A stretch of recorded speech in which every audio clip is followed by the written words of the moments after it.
دوست و ابلیس عرف شیطان عرف ملعون، جب انسان کو خدا نے ایک رتبہ دیا اور سب فرشتوں کو کہا کہ اس کو سجدہ کرو، تو شیطان کے اندر تکبر آیا، اس کے اندر حسد آیا، اس نے سجدے سے انکار کر دیا اور راندہ درگاہ ہوا اور یہ کہا کہ میں تیرے بندوں کو ورگلاؤں گا۔ تو دوستو، شیطان کا سب سے بڑا جو ہتھیار ہے وہ حسد ہے، کیونکہ وہ اس کی اپنی خاصیت ہے جس سے وہ راندہ درگاہ ہوا۔ اور اب اندازہ کریں کہ انسان کے اندر حسد کا مادہ کتنا ہوتا ہے۔ ایک بچے کے اندر بھی حسد کا مادہ ہوتا ہے جس کو شیطان جو ہے بھڑکاتا ہے۔ دوستو، جب انسان اپنی صلاحیتوں پہ ناز کرتا ہے اور وہ جب اپنی کمزوریوں کی طرف آ جاتا ہے، جب اس کی ناکامیاں شروع ہوتی ہیں، تو دوستو اس کے اندر وہ چیزیں نہیں رہتی کہ وہ اپنے حواس کو مضبوط رکھے۔ شیطان ان مواقع سے فائدہ اٹھاتا ہے، وہ اس کو ترغیب دیتا ہے، وہ کہتا ہے کہ یہ تمہاری جو ناکامی ہے اس کو کامیابی میں بدلو۔ وہ رفیق بن کے آتا ہے، دوست بن کے آتا ہے، وہ کہتا ہے پیسہ کماؤ، یہ تمہاری ناکامیاں دور ہو جائیں گی، تمہاری تنگ دستی دور ہو جائے گی، لیکن اس کے لیے ہر طریقہ استعمال کرو جو ناجائز ہے۔ جائز میں تمہارے لیے کچھ نہیں رکھا ہے۔ وہ انسان کو اس وسوسے میں ڈال دیتا ہے کہ وہ بیچارہ پریشان ہو جاتا ہے کہ واقعی میرے حالات ایسے ہیں، میں اپنا اگر کاروبار ٹیکس، یہ کیا ہے؟ یہ تو شیطان کا ہتھیار ہے کہ انسان ہر غلط جو چیز ہے وہ کرتا ہے کامیابی حاصل کرنے کے لیے اور اس کو ٹیکس کا لفظ دے دیتا ہے۔ شیطان یہی تو چیزیں کرتا ہے، وہ غلاف چلا دیتا ہے، وہ برائی کے اوپر سونے کا غلاف چلا کے دکھاتا ہے کہ دیکھو کتنی اس میں اٹریکشن ہے، یہ حاصل کرو۔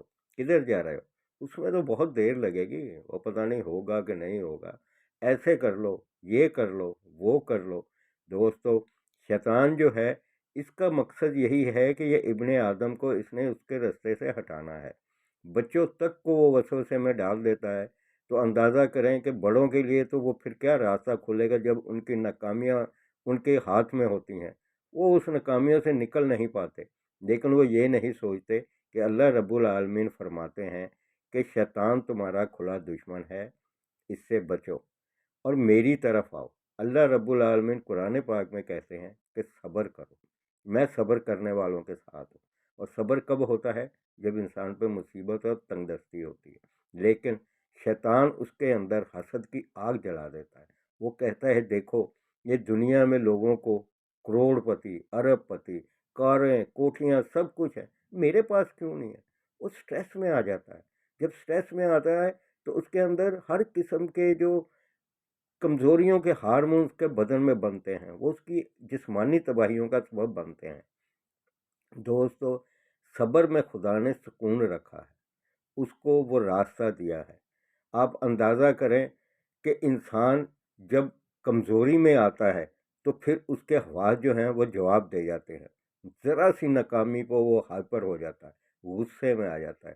دوستو، غصہ حرام ہے، اسی لیے کہا گیا ہے کہ غصہ حرام ہے کہ اس میں انسان کے حواس بحال نہیں رہتے، وہ تباہی کی طرف چل پڑتا ہے۔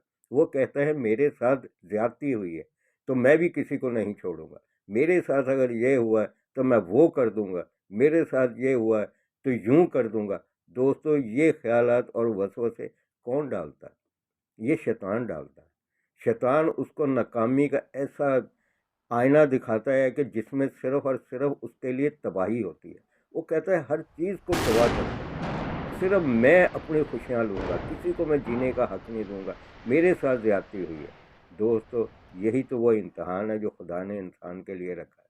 اگر تمہارے اوپر تباہی آئی ہے، تمہارے اوپر بربادی آئی ہے، تو دوستو ترقی دینے والا بھی تو خدا ہی ہے نا۔ کیوں نہیں یہ سوچتے؟ اس نے تمہیں کہا ہے کہ میری طرف آؤ، شیطان کی طرف مت جاؤ۔ تو دوستو راستے تو دو ہی ہیں، ایک اچھائی کا، ایک برائی کا۔ اور شیطان کا جو سب سے بڑا ہتھیار ہے وہ حسد ہے۔ حسد سے ہر برائی جنم لیتی ہے۔ آپ اندازہ کریں، بھائی بھائی کا دشمن ہے، باپ بیٹے کا دشمن، بیٹا باپ کا دشمن، کس وجہ سے؟ حسد کی وجہ سے۔ اس کے پاس یہ چیز ہے، میرے پاس کیوں نہ میں بھی لوں۔ اور اس میں پھر شیطان جو ہے اس کو خوف ڈالتا ہے. وہ خوف میں بیچارہ اتنا پریشان ہو جاتا ہے کہ کئی لوگ تو ذہنی مریض بن جاتے ہیں صرف اس وجہ سے کہ ناکامی ہوئی. اور بھائی ناکامی ہوئی تو کیا ہوا، کامیابی دینے والے کی طرف بھی تو دیکھو. وہ حوصلہ اور ہمت دیتا ہے، آپ اس کی طرف جاؤ تو صحیح. آپ غور کرو کہ آپ کی برائی کے پیچھے اندھیرا ہے اور سچائی کے آگے روشنی ہے. اس روشنی کو پانا ہے تو روشنی کو پانا ہے، اونچائی کو پانا ہے تو اس کی طرف بڑھو تو صحیح. شیطان تمہیں غربت کا خوف دلاتا ہے، افلاس اور تنگ دستی کا خوف دلاتا ہے. دوستو، اسی لیے کہا گیا ہے کہ غربت سے پناہ مانگی گئی ہے. لیکن اللہ رب العالمین جب انسان کے اوپر اپنا امتحان ڈالتے ہیں تو وہ اتنا ڈالتے ہیں جتنا انسان بوجھ اٹھا لیتا ہے. دوستو، غربت، تنگ دستی، یہ ساری چیزیں، آخر ہم اتنے اربوں لوگ اس دنیا میں آباد ہیں تو آپ یہ تو دیکھو کہ ہم کسی اسٹیج پہ ہیں. کیا ہم کھانا کھا کے نہیں سوتے؟ کیا ہم اپنے گھروں کی چھتوں کے اندر نہیں رہتے؟ کیا اس نے ہمیں یہ نعمتیں نہیں دی ہیں؟ وہ لوگ جن کو بیچاروں کو کھانے کا ایک ٹائم کا کھانا بھی نہیں ملتا تو وہ بھی تو زندہ ہیں. خدا نے ایسے لوگوں کو پیدا کیا ہے جو چیریٹی کرتے ہیں، جو ہمدردی کرتے ہیں. آپ دیکھیں مختلف جگہوں پہ لنگر کھانے کھلے ہوئے ہیں، چیریٹی کے کھانے ہیں. تو یہ کون دیتا ہے؟ یہ اللہ رب العالمین ان کے دلوں میں ڈالتا ہے. تو پھر شیطان وہاں پہ کیوں نہیں اپنا اثر کر پاتا؟ شیطان ہمیشہ وہیں اثر کرتا ہے دوستو جہاں پہ غلاظت اور گندگی آ جاتی ہے. انسان کے اندر جب وہ فاسد مادے پیدا ہو جاتے ہیں تو شیطان اس کے اوپر آ کے اپنی اماجگاہ بنا لیتا ہے. لیکن ایک بات یاد رکھیں، رات جتنی بھی کالی ہو آخر اس کی صبح ہے. اور جب صبح ہے تو یہ زندگی کا پروسیس ہے کہ صبح ہونی ہے، رات ہونی ہے، اسی زندگی میں ہونی ہے.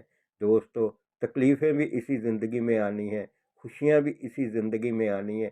آخر جو آخرت کا ہمارا جو نظریہ خدا نے دیا ہے، روز محشر کا ہے، پوچھ گچھ کا ہے، تو اس کا بھی تو کوئی چیز ہے نا کہ آپ کو ایک چیز دی گئی ہے، اس کے استعمال کے اوپر ہی پوچھا جائے گا نا. یہ زندگی دی گئی ہے، صبح ہوتی ہے، 5 ٹائم کی اذانیں، آپ کو اللہ اپنی طرف بلاتا ہے. نہیں بلاتا. ہمارے کان کیوں بند ہوتے ہیں؟ ہمارے کان اس لیے بند ہوتے ہیں کہ شیطان ہمارے حواس کو بند کر دیتا ہے، وہ ہمیں اس طرف جانے نہیں دیتا. خدا نے ہمیں یہ تو کہا ہے نا کہ مجھ سے توفیق مانگو. اللہ اکبر.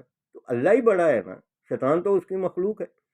تو جب ہم پریشان ہوتے ہیں، ہمارے اندر وسوسے آتے ہیں، تو شیطان کیا کرتا ہے؟ سب سے بڑا اس کا ہتھیار حسد ہے. وہ حسد ڈال دیتا ہے کہ دیکھو انسان کو خدا نے جتنا بھی دیا اور اس کو کہا ہے کہ تم اس پہ شکر ادا کرو، تنگ دستی میں صبر کرو. جب تمہارے پاس کوئی نعمت آتی ہے تو اس پہ میرا شکر ادا کرو، میں تمہیں زیادہ دوں گا. دیکھو ہر طرف سے خدا انسان کو ہاتھ پکڑتا ہے، انسان کا، اس کو اپنی طرف بلاتا ہے، اس کو حوصلہ دیتا ہے کہ یہ بتا بھی دیا ہے کہ یہ تکلیف آئیں گی، یہ تکلیفیں جب آئیں تو صبر کرنا. جب صبر کرو گے تو میں تمہارے ساتھ ہوں. یعنی خالق انسان کے ساتھ ہے، لیکن انسان نا شکرا ہے. دوستو، یہ ترقیاں، یہ منزلیں، یہ چڑھائیاں، یہ سب خدا نے ان لوگوں کو دی ہے کہ پھر جن کے حوصلے ہوتے ہیں، جن کے اعصاب مضبوط ہوتے ہیں، ان کو ترقیاں بھی ملتی ہیں. جو کمزور ہوتے ہیں وہ شیطان کا سب سے بڑا چارہ ہوتا ہے، وہ کھا جاتا ہے. حسد کی آگ جو ہوتی ہے وہ انسان کو کھا جاتی ہے. لیکن جن کے حوصلے بلند ہوتے ہیں، جن کو خدا نے توفیق دی ہوتی ہے، تو دوستو وہ کبھی کسی چیز سے نہیں گھبراتے. خوف انسان کا سب سے بڑا دشمن ہے. جب ہم خوف میں آتے ہیں تو ہم پھر ہر چیز سے ڈرتے ہیں. جب ڈر جو ہے یہ شیطان کا سب سے بڑا ہتھیار ہے. اور شیطان کے چیلے جو ہوتے ہیں وہ دنیا میں انسان کو ڈرا کے اپنی حکمرانی کرتے ہیں، خوف پیدا کرتے ہیں، موت کا خوف پیدا کرتے ہیں، بھوک کا خوف پیدا کرتے ہیں. لیکن جن لوگوں کو خدا نے پھر رہنمائی دی ہوتی ہے، جو لیڈر ہوتا ہے، وہ دیکھے نا پھر وہ کیوں نہیں ڈرتا؟ وہ بھی تو ہماری طرح انسان ہے. اگر وہ لیڈر بن سکتا ہے تو آپ لیڈر کیوں نہیں بن سکتے؟ اس کے اندر ایسی کون سی چیزیں ہیں جو آپ کے اندر نہیں؟ کیا آپ اشرف المخلوقات نہیں ہیں؟ کیا آپ خانہ کعبہ کی طرف جو ہے وہ منہ کر کے نماز نہیں پڑھتے؟ سب کو خدا نے ایک ہی سمت دی ہے، وہ ہے اس کا اپنا راستہ. اور یہاں پہ حرم کعبہ دیا ہے جس کو ہم مسلمان بحیثیت مسلمان ہم سجدہ کرتے ہیں اس طرف، اس رخ کے پہ سجدہ کرتے ہیں، وہ رخ کس کا ہے؟ وہ ہماری رہنمائی کا نشان دیا ہے نا، کہ اس طرف جہاں بھی دنیا میں مسلمان ہیں سب جو ہے قبلہ جو ہے ان کا کیا ہے؟ وہ کعبہ ہے۔ تو دوستو، شیطان کے اس ہتھیار سے بچو۔ حسد سب برائیوں نیکیوں کو کھا جاتا ہے، برائیوں کی سب سے بڑی جڑ ہے۔ اس پہ ذرا غور کیجیے گا اور اپنے لیے اور میرے لیے دعا کیجیے گا کہ اللہ ہمیں حسد سے بچائے۔ اس کے ساتھ ہی اب آپ میرے چینل کو لائک بھی کریں، شیئر بھی کریں، سبسکرائب بھی کریں۔